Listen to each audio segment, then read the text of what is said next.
Going to learn about the determination of equilibrium level in economy with the help of saving and investment approach।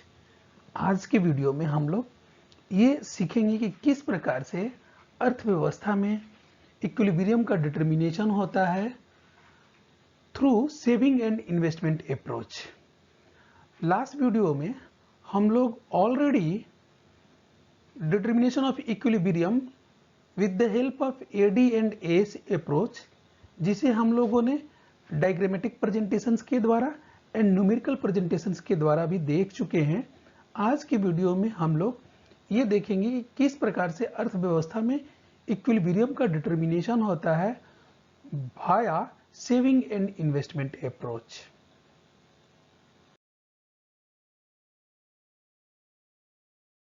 Required for the determinations of equilibrium with the help of saving and investment approach.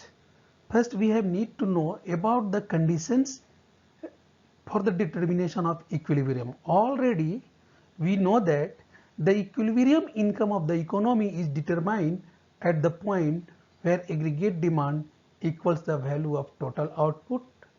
What is the value of total output? That is known as the aggregate supply.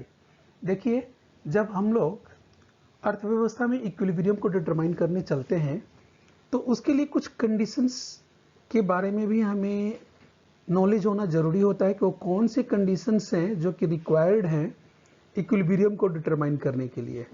तो देखिए, equilibrium of income in an economy determine उसी point पे होता है जहां की aggregate demand जो है हमारे एग्रीगेट सप्लाई के इक्वल हो जाता है।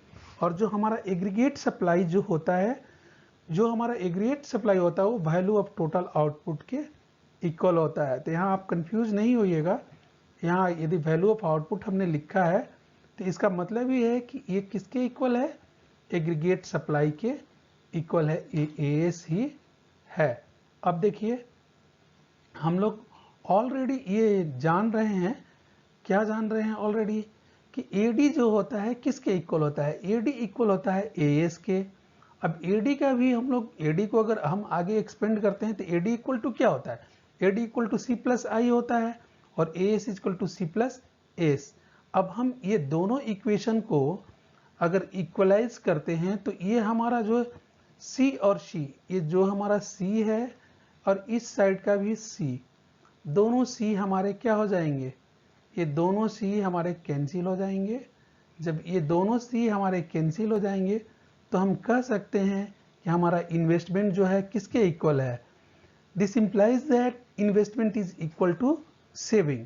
मतलब हम यहाँ स्पष्ट कर सकते हैं कि हमारा इन्वेस्टमेंट जो होगा वो किसके इक्वल होगा, यानी कि हमारा ये जो इन्वेस्टमेंट है ये प्लान्ड इन्वेस्टमेंट होगा। प्लान्ड इन्वेस्टमेंट किसके इक्वल होता है, प्लान्ड सेविंग के इक्वल होता है। यानी कि हम लोग प्लान्ड इन्वेस्टमेंट को ही बोलते हैं कि एक्स अंते इन्वेस्टमेंट है और ये जो है प्लान्ड सेविंग जो है एक्स अंते सेविंग है। इट मीन्स इकोनॉमी में इक्विलिब्रियम का डिटर्मिनेशन उसी पॉइंट पर होगा जबकि एग्रीगेट डिमांड इक्वल्स हो जाएगा एग्रीगेट सप्लाई के, एंड जो हमारा इन्वेस्टमेंट होता है वो इन्वेस्टमेंट भी क्या हो जाता है, वो सेविंग के इक्वल हो जाता है। Means the point of equilibrium is the point where saving and investment are equals, refers to the equilibrium level of income in an economy। चलिए अब हम लोग एक डायग्राम के हेल्प से देखते हैं कि किस प्रकार से इक्विलिब्रियम को हम लोग इकोनॉमी में डिटरमाइन करते हैं। यहाँ हम लोग डायग्राम के जरिए ही देखेंगे। ये क्वेश्चन मुख्य रूप से डायग्राम के हेल्प से ही आपके बोर्ड एग्जाम में पूछा जाता है। सो यहाँ हम डायग्राम ही देखेंगे और डायग्राम के जरिए ही इक्विलिब्रियम को डिटरमाइन करने का प्रयास करेंगे। Moving to see how equilibrium determine an economy with the help of diagram through saving and investment approach. First we have need to look on diagram. You see here one diagram is given there. On x-axis we are showing income, and on y-axis what we are showing saving and investment. आप देखिए यहाँ ये आई जो curve है, ये आई curve जो है investment curve को बताता है हमें, और ये जो होता है इन्वेस्टमेंट कर्व जो होता है ये एक्स एक्सिस से पैरेलल होता है। ऑलरेडी हम लोग ये जान चुके हैं कि ये हमारा जो एनालिसिस है, ये केन्स का जो एनालिसिस है ये शॉर्ट टर्म एनालिसिस है। शॉर्ट टर्म में क्या होता है, शॉर्ट टर्म में हम लोग इन्वेस्टमेंट को न लार्ज स्केल पे बढ़ा सकते हैं और न ही घटा सकते हैं। इसके चलते ये जो हमारा इन्वेस्टमेंट कर्व आई जो होता है एक्स एक्सिस के पैरेलल होता है, और ये जो एस कर्व है ये हमारा सेविंग कर्व है, ये हमारा सेविंग कर्व है। और इक्विलिब्रियम इकोनॉमी में उसी पॉइंट पे डिटरमाइन होता है। यहाँ आप देखिए इक्विलिब्रियम पॉइंट जो है हमारा ई का पॉइंट है, ई पॉइंट पे ही इक्विलिब्रियम का डिटर्मिनेशन होगा, जहाँ की हमारा सेविंग जो होता है एस इक्वल टू आई हो जाता है। ठीक है, सेविंग और इन्वेस्टमेंट हमारा ई पॉइंट पे इक्वल होता है, और इसी पॉइंट पे इक्विलिब्रियम का डिटर्मिनेशन होता है। और जब हम लोग सेविंग फंक्शन देखे थे तो वहाँ देखे थे कि सेविंग फंक्शन का ब्रेक इवन पॉइंट जो होता है उस पॉइंट पे एस जो होता है किसके इक्वल होता है, 0 के इक्वल होता है। ठीक है, एस जो होता है ब्रेक इवन पॉइंट पे जो सेविंग कर्व पे स्थित होता है, यहाँ इस डायग्राम में हमने एम पॉइंट पे दिखाया है। यहाँ ये किसके इक्वल है, एस का वैल्यू जो है 0 के इक्वल है। ठीक है, तो अब चलिए हम लोग, ये तो सेविंग फंक्शन की जो मेन चीज़ें थी उसको हम लोगों ने देख लिया। और एक चीज़ और आपको ये ध्यान देना होता है कि सेविंग फंक्शन जो होता है या सेविंग कर्व जो होता है इसका इक्वेशन क्या होता है, तो इसका इक्वेशन होता है -a plus 1 minus b into y होता है। ये हमारा सेविंग कर्व का इक्वेशन होता है। ये भी आपको याद रहना चाहिए, क्योंकि इसी के बेसिस पे हम लोग बहुत सारे न्यूमेरिकल प्रॉब्लम को सॉल्व करते हैं। अब चलिए हम लोग क्या देखते हैं, हम लोग देखते हैं कि किस प्रकार से इसका एक्सप्लेनेशन, इस डायग्राम के एक्सप्लेनेशन को हम लोग नज़र डालते हैं वन बाय वन करके। देखिए आई जो आई कर्व है वो किस चीज़ को बता रहा है, आई कर्व जो है द प्लान्ड इन्वेस्टमेंट कर्व, ये जो हमारा है I curve planned investment curve है in the economy which is given and constant. ये जो रहता है दिया हुआ रहता है और कांस्टेंट रहता है। So by a horizontal line parallel to X axis, इसको हम लोग जो हमारा इन्वेस्टमेंट कर्व होता है इसको हम लोग किसके जरिए दिखाते हैं, एक्स एक्सिस के पैरेलल एक लाइन के द्वारा हम लोग दिखाते हैं। चलिए नेक्स्ट देखिए, नेक्स्ट हमारा क्या है, एसएस।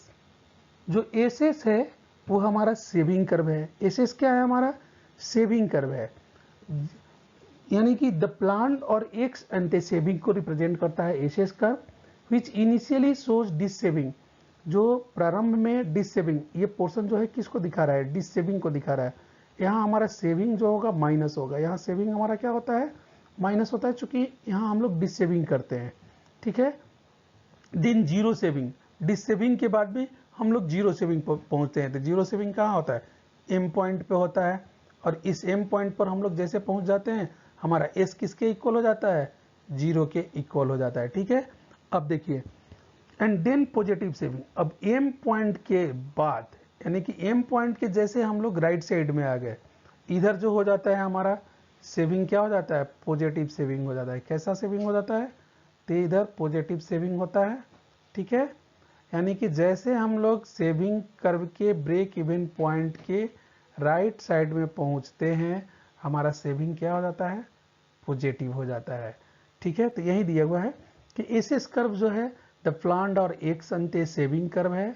ये हमें क्या बता रहा है, इनिशियली बता रहा है कि हम लोग डिसेविंग कर रहे हैं, उसके बाद जीरो सेविंग हमको प्राप्त हो रहा है, then positive saving as income rises, means जैसे जैसे हमारा इनकम बढ़ते जाता है वैसे वैसे हमारा सेविंग क्या होते जाता है, पॉजिटिव होते जाता है। चलिए नेक्स्ट पॉइंट देखिए क्या है, E is the point of equilibrium. जो हमारा ई जो पॉइंट है वो कौन सी पॉइंट है, इक्विलिब्रियम का पॉइंट है, वेयर प्लान्ड सेविंग, जहाँ की हमारा प्लान्ड सेविंग जो होता है प्लान्ड इन्वेस्टमेंट के इक्वल हो जाता है। और इसी पॉइंट पे, ई पॉइंट के ही नीचे जो हमारा corresponding एक्स एक्सिस पे जो इनकम का हमारा पॉइंट प्राप्त होता है वाई, यही जो होता है हमारे इकोनॉमी में लेवल ऑफ इक्विलिब्रियम को डिटरमाइन करता है। इस पॉइंट पे जो इनकम हम लोग डिटरमाइन करते हैं, मतलब जो राष्ट्रीय डिटरमाइन किया जाता है वो मैक्सिमम होता है। जो मैक्सिमम इनकम का जनरेशन किया जाता है एक अर्थव्यवस्था में, वो इक्विलिब्रियम पॉइंट पे ही होता है, क्योंकि इस पॉइंट पे हम अपने देश में उपलब्ध समस्त संसाधनों का क्या कर रहे होते हैं, मैक्सिमम, और मैक्सिमम के साथ ही साथ हम लोग ऑप्टिमम यूटिलाइजेशन कर रहे होते हैं। सो यहाँ जो हमारी इनकम जो जनरेट होती है वो मैक्सिमम इनकम होती है, अधिकतम आय होती है। चलिए नेक्स्ट स्लाइड में हम लोग एडजस्टमेंट मैकेनिज्म के बारे में देखेंगे। We are moving to know about the adjustment mechanism for the determination of equilibrium in an economy with the help of saving and investment approach। लेकिन यहाँ हमें एक चीज़ ध्यान देना होता है कि यदि क्वेश्चंस में हमसे एडजस्टमेंट मैकेनिज्म के बारे में नहीं पूछा गया है तो हमें एडजस्टमेंट मैकेनिज्म के बारे में कुछ भी नहीं लिखना है। यदि क्वेश्चन में बोला जा रहा है कि आप केवल एक लेवल ऑफ इक्विलिब्रियम को डिटरमाइन करिए, तो आप जो उसके कंडीशंस हैं उसको लिखिए। कंडीशन लिखने के बाद में डायग्राम बनाइए, डायग्राम को एक्सप्लेन करिए और बता दीजिए कि इस पॉइंट पे इक्विलिब्रियम का डिटर्मिनेशन हो रहा है। बस आप वहीं तक आपकी आंसर जो है उस क्वेश्चन के लिए पर्याप्त हो जाती है और आप फुल्ली इंटाइटल हो जाते हैं 6 नंबर प्राप्त करने के। कभी कभी क्या होता है कि क्वेश्चन में पूछ दिया जाता है कि आप एडजस्टमेंट मैकेनिज्म का डिस्कशन करिए, जबकि एक्सेस डिमांड की सिचुएशन अवेलेबल है इकोनॉमी में, या कभी कभी ये कह दिया जाता है कि सेविंग जो है ग्रेटर देन है इन्वेस्टमेंट से, तो उस स्थिति के लिए आप एडजस्टमेंट मैकेनिज्म का डिस्कशन करें। तो उस स्थिति में हमें एडजस्टमेंट मैकेनिज्म को लिखना होता है। इट मीन्स जब एग्जाम में पूछा जाए कि आप एडजस्टमेंट मैकेनिज्म के बारे में लिखिए, तो ही आपको एडजस्टमेंट मैकेनिज्म के बारे में लिखना होता है। लेकिन एग्जाम में ये चीज़ें देखा गया है कि अक्सर दोनों चीज़ों को, एडजस्टमेंट मैकेनिज्म और डिटर्मिनेशन ऑफ इक्विलिब्रियम को एक साथ नहीं पूछा जाता है। अगर लेवल ऑफ इक्विलिब्रियम डिटरमाइन करने के लिए बोला जाएगा तो आपसे एडजस्टमेंट मैकेनिज्म के बारे में नहीं पूछा जाएगा। अगर एडजस्टमेंट मैकेनिज्म पूछा गया है तो आपसे डिटर्मिनेशन ऑफ इक्विलिब्रियम लेवल के बारे में नहीं पूछा जाएगा। तो इसलिए आपको जो आंसर लिखना होता है वो आंसर अकॉर्डिंग टू क्वेश्चंस लिखना होता है। चलिए अब हम लोग एडजस्टमेंट मैकेनिज्म पे डिस्कशन करते हैं। तो फर्स्ट हम एक डायग्राम को लेते हैं, जिस डायग्राम से आप भली भांति वाकिफ हो चुके हैं। देखिए इस डायग्राम में हमारा जो है ये एक्स एक्सिस पे हमने किसको दिखाया है, इनकम को दिखाया है। वाई एक्सिस पे हमारा क्या है, सेविंग एंड इन्वेस्टमेंट है। ये हमारा एस कर्व जो है, जो हमारा एस कर्व है, ये हमारा एस कर्व है। ये एस कर्व किसको बताता है, सेविंग कर्व को बताता है।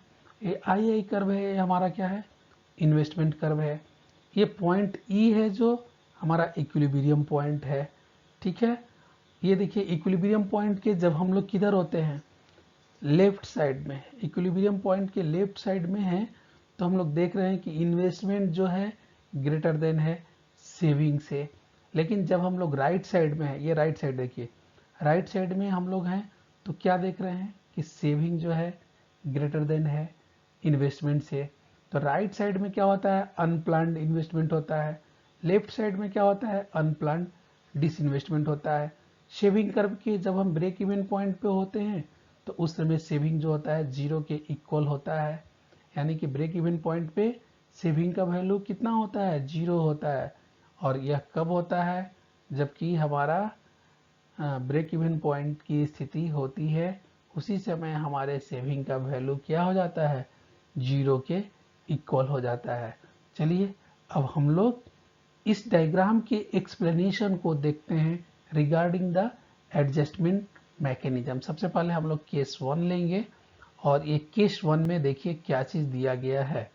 केस 1 में देखिए दिया गया है कि S is the greater than investment at OP level of income. यहाँ ये देखिए ओपी लेवल ऑफ इनकम पे, ओपी लेवल ऑफ इनकम पे बताया जा रहा है कि हमारा एस जो है सेविंग, सेविंग जो है क्या है, ग्रेटर देन है किससे, सेविंग हमारे इन्वेस्टमेंट से ग्रेटर देन है।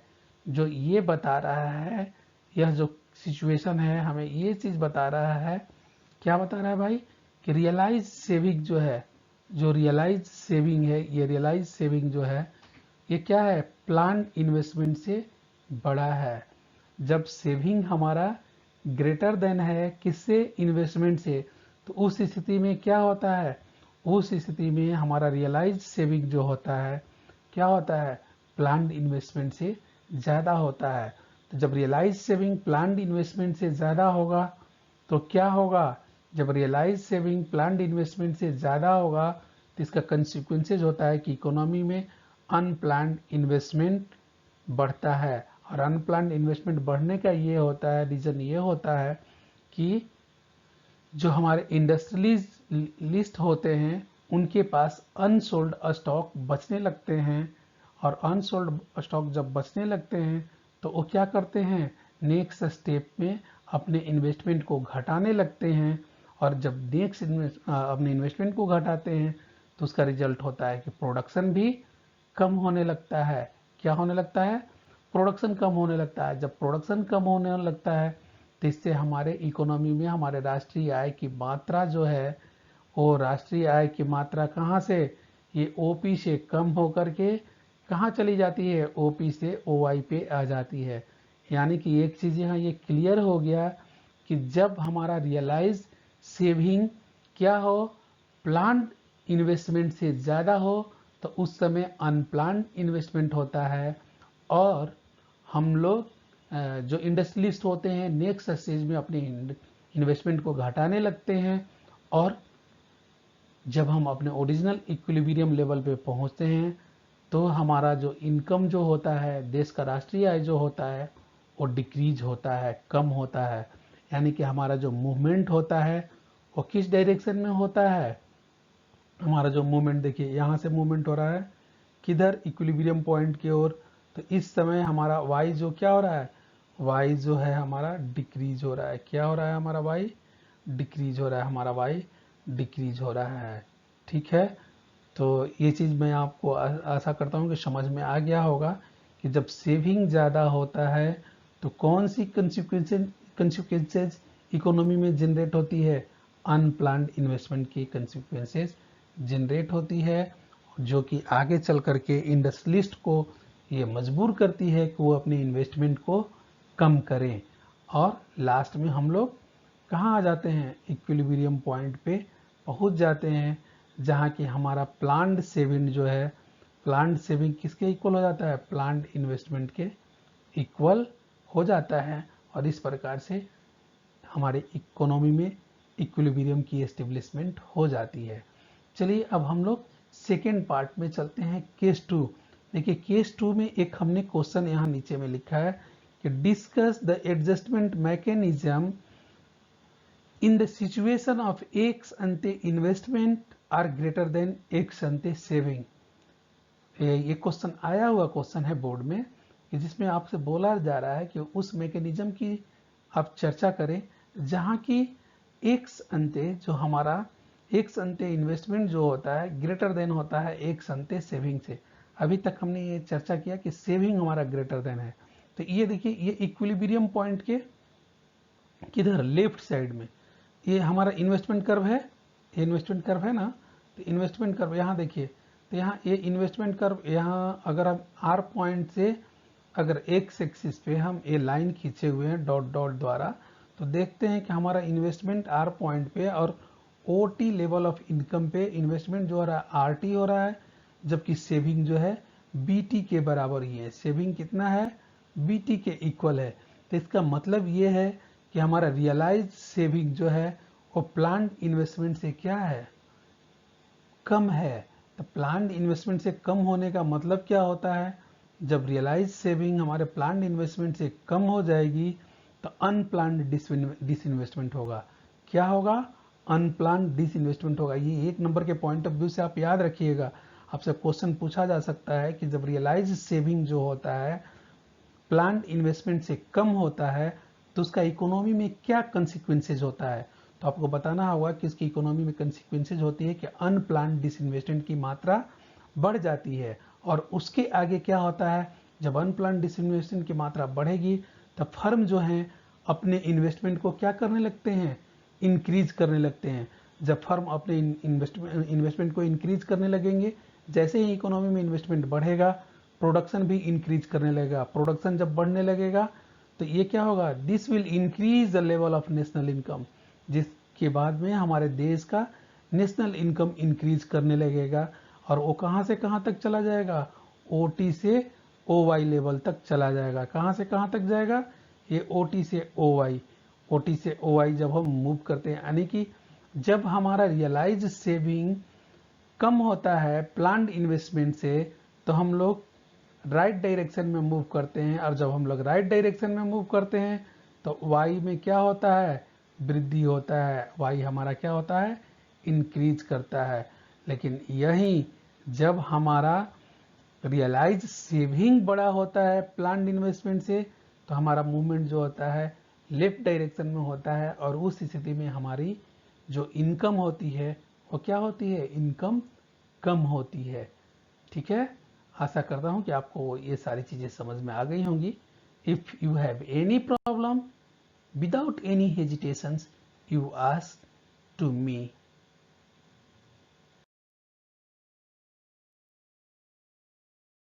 Now we are moving to understand the concept of determination of equilibrium in an economy with the help of a numerical problem. These problems asked in your board exam maybe 2 years before, given that there the saving function of an economy is equal to minus 25 plus 0.25 y. If the planned investment is 200 crore rupees, then calculate the following. What is the equilibrium level of income in an economy? And second part of question is you have need to calculate aggregate demand at income of rupees 500 crore. आपको second part में क्या करना है, income को calculate करना है। यदि 500 crore rupees है हमारा इक्विलिब्रियम इनकम, तो एग्रीगेट डिमांड को आपको कैलकुलेट करना है। चलिए अब हम लोग इसे 1 बाय 1 करके देखते हैं। पहले हम लोग देखते हैं जो हमारा कंजम्पशन फंक्शन दिया हुआ है, इसको हम लोग समझने का प्रयास करते हैं कि इसमें क्या क्या चीज़ हमारा दिया हुआ है और इसी के बेसिस पे हमें क्या करना है, आगे अपने फाइनल पोजीशन पे पहुंचना है। देखिए कौन सा चीज़ क्या चीज़ है, पहले हम लोग इसे समझने का प्रयास करेंगे तो आसानी हो जाएगी आगे हमें प्रॉब्लम को इसको सॉल्व करने में। देखिए 0.25 y ये है, तो इसमें हम आपको समझाते हैं। ये जो है ये क्या होगा, ए होगा जो माइनस ए के नाम से जाना जाता है सेविंग फंक्शन में। ये 0.25 जो है ये क्या चीज़ है, ये 0.25 जो है एमपीएस है। क्या है, एमपीएस। जब 0.25 एमपीएस है तो यदि हमको एमपीएस 0.25 मालूम है तो यहाँ से हम लोग एमपीसी को कैलकुलेट कर सकते हैं। यहाँ से हम लोग एमपीसी को कैलकुलेट कर सकते हैं। एमपीसी को कैसे कैलकुलेट करेंगे ये चीज़ देख लीजिए। एमपीसी इक्वल टू क्या हो जाएगा, अब 1 माइनस एमपीएस हो जाएगा, जिसका हम लोग जब सेकेंड पार्ट, इस क्वेश्चन का सेकेंड पार्ट जब यूज करेंगे ना तो इसका हमें उस समय ज़रूरत पड़ेगा, इसलिए हमने यहाँ ही इसे बता दिया। ये y जो होता है हमारा, जिसको कि क्वेश्चन के फर्स्ट पार्ट में ये हमारा जो है इनकम है। ये क्या चीज़ है, इक्विलिब्रियम लेवल ऑफ इनकम है। इसे ही पहले हमें कैलकुलेट करना है, इसे ही पहले हमें कैलकुलेट करना है। फर्स्ट क्वेश्चन में यही बोला जा रहा है कि आप इसे कैलकुलेट करिए। आपको एक क्वेश्चन समझ में आ गया। और देखिए क्या क्या चीज़ दिया हुआ है, तो ये एक चीज़ गिवन था, इसको हमने एक एक करके आके आपको समझा दिया। नाउ अब देखिए और क्या चीज़ दिया हुआ है, तो यहाँ और एक चीज़ दिया हुआ है कि आई जो है प्लान इन्वेस्टमेंट जो है वो कितना है, 200 करोड़ रुपीज़ है। ये सभी चीज़ें दिए हुए हैं। तो अब हम लोग ये जानते हैं कि कंडीशन, अभी जो हम लोग आज के वीडियो स्टार्ट किए थे तो उसमें कंडीशन हम लोग देखे थे ना कि इक्विलिब्रियम उसी पॉइंट पे डिटरमाइन होता है जहाँ की आई जो होता है क्या होता है, आई इक्वल हो सेविंग के, या एक जो एडीएस अप्रोच लेते हैं हम लोग, तो उसमें हम लोग बोलेंगे कि एडी इक्वल होना चाहिए किसके, एएस के इक्वल होना चाहिए।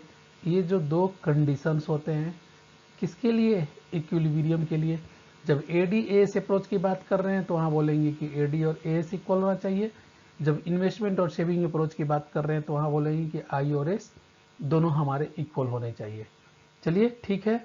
और एक चीज़ हम लोग ये भी जान ही रहे हैं कि एडी जो होता है क्या होता है, सी प्लस एस के इक्वल होता है।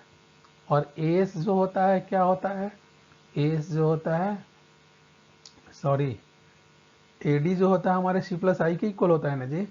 तो आप लोग भी कुछ नहीं बोल रहे हैं। एडी हमारा किसके इक्वल होता है, सी प्लस आई के इक्वल होता है।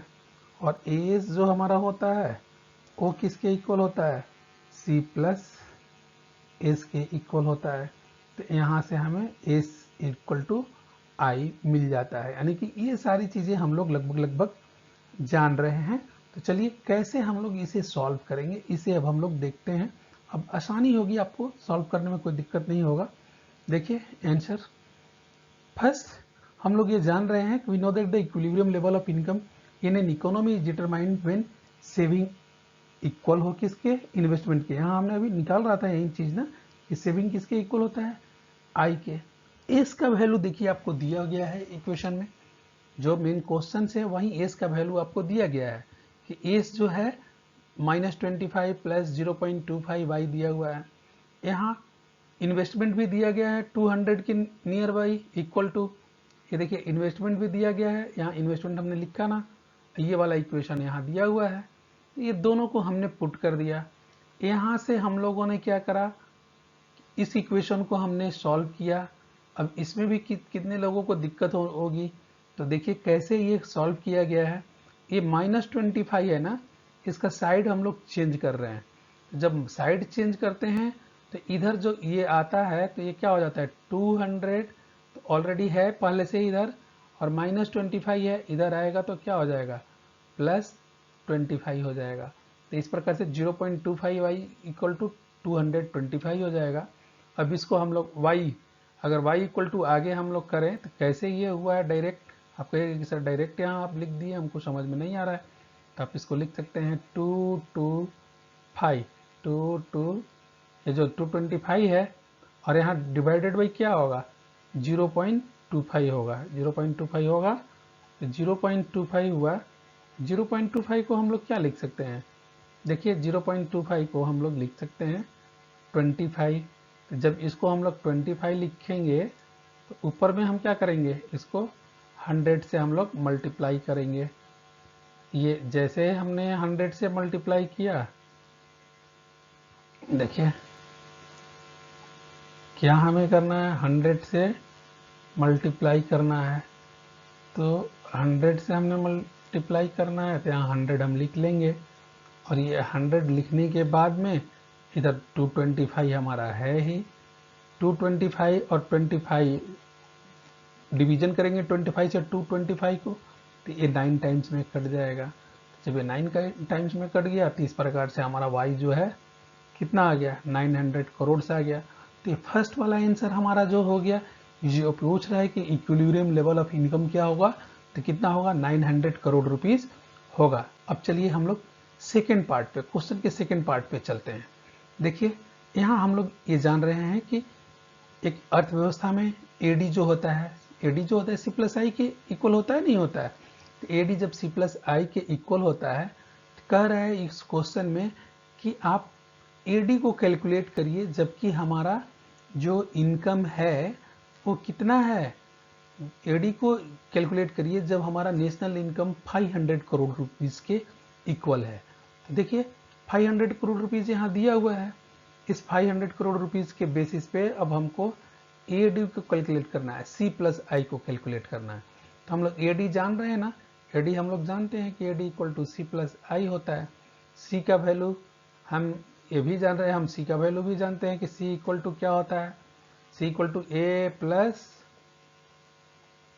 बी वाई होता है, नहीं होता है, ए प्लस बी वाई होता है। अब कहिए कि ए का वैल्यू तो नहीं दिया हुआ है सर, ए का वैल्यू जो है यहाँ जो माइनस ए दिया हुआ है सेविंग फंक्शन में, देखिए ये दिया है -25 दिया हुआ है, तो ए का वैल्यू क्या हो जाएगा, ए का वैल्यू यहीं से हमको मिल गया कि 25 हो जाएगा। ए का वैल्यू कितना हो जाएगा, 25 हो जाएगा। जब ए का वैल्यू हमको 25 मिल गया, ये जो हमें 0.25 क्या है, एमपीएस है, ये 0.25 एमपीएस है। तो यहाँ हमने कैलकुलेट किया था ना, देखिए यहाँ हमने कैलकुलेट किया था कि एमपीसी इक्वल टू क्या होता है, MPC equal to 1 minus MPS होता है। तो यहाँ हमने लिख दिया 1 माइनस 0.25 इंटू वाई प्लस 200। अब देखिए y का वैल्यू हम यहाँ रखेंगे, 1 में से 0.25 को माइनस करेंगे तो ये देखिए 0.75 आ गया। तो इस प्रकार से हम कह सकते हैं कि AD इक्वल टू 25 प्लस 0.75। ये 500 कहाँ से आया, y का वैल्यू देखिए, y का वैल्यू देखिए आपको दिया हुआ है और इसी पे आपको कैलकुलेट करना है। तो ये अब देखिए प्लस 200, ये 200 इन्वेस्टमेंट भी दिया हुआ है। अब देखिए इसी के बेसिस पे हम लोग फर्स्ट वाले क्वेश्चन को बनाए थे, देखिए यहाँ 200 ये भी दिया हुआ है।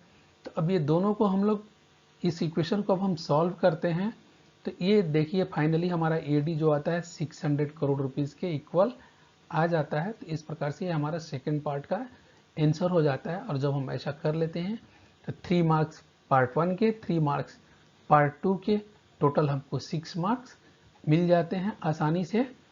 आशा करता हूँ कि ये सारी चीज़ आप लोग को अच्छे तरीके से मैं समझा पाने में सफल रहा हूँ।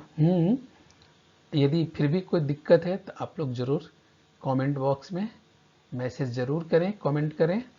और यदि सारी चीज़ों को मैं समझा पाने में सफल हो पा रहा हूँ तो आप वीडियो को लाइक भी करें, चैनल को सब्सक्राइब भी करें, ताकि आगे और मैं अति उत्साह के साथ, अति उत्साह न अगर कहें तो भी उत्साह के साथ और आप लोगों के साथ लिए मैं वीडियो बनाऊं। ठीक है, बहुत बहुत धन्यवाद। अगले दिन अब हम लोग मिलेंगे, कुछ और न्यूमेरिकल प्रॉब्लम्स और क्वेश्चंस को देखेंगे कि जो सीबीएसई बोर्ड एग्जाम में पूछे गए उन सारे क्वेश्चन को हम लोग देखेंगे। कुछ क्वेश्चंस को, सारे क्वेश्चन को तो नहीं देख सकते हैं, कुछ प्रश्नों को देखेंगे ताकि अब तक हमने जो पढ़ा है उनका एक बार टेस्टिंग हो जाए। न्यूमेरिकल प्रॉब्लम से ये होता है कि हमारी टेस्टिंग होती है कि कितनी हमारी कॉन्सेप्चुअल नंबर जो नॉलेज है वो कितनी अच्छी है। तो कल भी हम लोग कोशिश करेंगे कुछ क्वेश्चंस को और लें और उसको एक्सप्लेन मैं करूं, आपको समझाऊं। उसके बाद में मल्टीप्लायर इफेक्ट को हम लोग देखेंगे और मल्टीप्लायर इफेक्ट जैसे हम लोग देखेंगे, एक क्वेश्चन और बचेगा कि इन्फ्लेशनरी प्रेशर क्या होता है, इन्फ्लेशनरी और डिफ्लेशनरी के बारे में पढ़ेंगे। उस प्रकार से ये लेसन मतलब कि फिनिश हो जाएगा और आप लोग इस लायक हो जाएंगे कि 12 मार्क्स आसानी से आप लोग प्राप्त कर सकें अपने बोर्ड एग्जाम में। धन्यवाद।